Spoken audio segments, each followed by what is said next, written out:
என்னாலும் நல்லவர்க்கு ஏழைகளின் மனம் தாண்டா.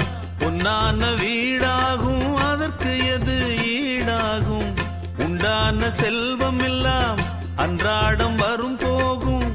ஊராரின் வாழ்த்துக்கள் தான் நிலைத்திருக்கும் பொருளாகும். உன்னால முடிந்தவரை பிறருக்காக உழைத்திடு. இல்லாத வறியவர்க்கு இயன்றவரை உதவிடு. கண்ணீரை கண்டவுடன் கைவிரலால் துடைத்திடு. உன் பேரை சரித்திரத்தில் மனிதன் என்று பொறித்திடு. இன்னொருவன் வாழ ஒரு ஏணியைப் போல் மாறு. உள்ளம் உள்ள உன்னை இங்கு வெல்லுறவன் யாரு? மண்ணில் வாழும் மக்கள் நெஞ்சில் நிற்கும் உந்தன் பேரு. இந்த வீடு நமக்கு சொந்தமில்லை.